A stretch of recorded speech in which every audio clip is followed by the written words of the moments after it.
Ito naman po ay galing kay Clarito, attorney. 8 months ago, may mga nag-trespass sa bahay namin. Ibig sabihin, trespassing sila, no?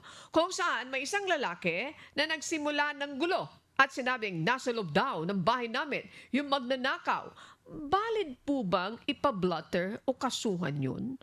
Ba, attorney, parang nakakatakot naman ito. Attorney Noliver, itong tanong ni Clarito. Go ahead po, anong sagot natin doon? Thank you po. Wala naman pong problema sa pagpapa-blatter. Kasi ang purpose lang naman po ng pagpapa-blatter ay i-record po yung isang insidente. So okay lang po yun, no? At least kung maulit po yung insidente or magkaroon po ng similar incident involving the same persons, at least may record na po na nagkaroon na ng prior encounter. Ngayon, doon po sa tanong na pwede bang kasuhan, depende po kung ano yung mga circumstances doon sa nangyaring allegedly gulo doon sa loob ng bahay. Meron po bang nasira na gamit? Meron po bang nasaktan? Kasi kung ang nangyari lamang po ay commotion doon sa loob ng bahay, ay pag-isipan po noong complainant 'no, kasi baka mamaya, waste of time 'no, waste of resources. Kasi tandaan po natin 'no, ang allegation po noong lalaki na pumasok ay may hinahabol po siya na magnanakaw. So, sa batas po natin allowed po kasi yung citizen's arrest and necessarily allowed din po yung ano, yung hot pursuit 'no. So, 'pag napatunayan po kasi niya na talaga namang may hinahabol po siya na magnanakaw and pumasok po yun doon sa bahay noong complainant, then it means wala po siyang criminal mind para mag-commit ng trespass to dwelling.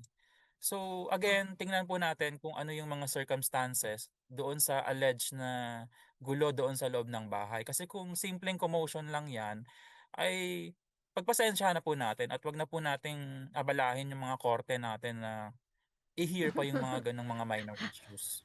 Okay, okay. Thank you very much, Attorney Noliver Barido. Mayroon na po akong gustong isingit dito. Attorney, like for example, mayroon tao na sinabi doon sa bahay na yon na, teka muna, dito pumasok yung mga kriminal na hinahabol namin.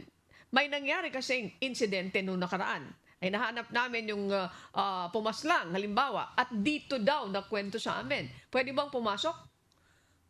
'Pag nag-resist Kung ka yung na hindi papasukin, mayroon bang pananagutan naman yung nasa loob ng bahay?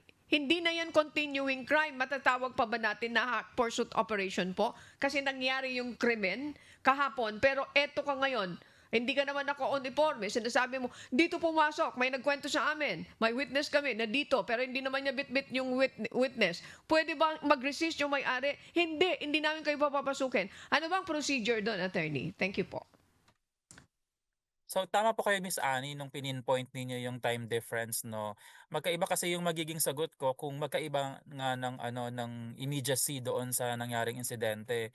Kung immediately after nagkaroon ng pagnanakaw at hinabol at talagang nakita na pumasok doon sa isang bahay, pupuwede pong pasukin 'no, kasi hot pursuit naman po yung ginagawa.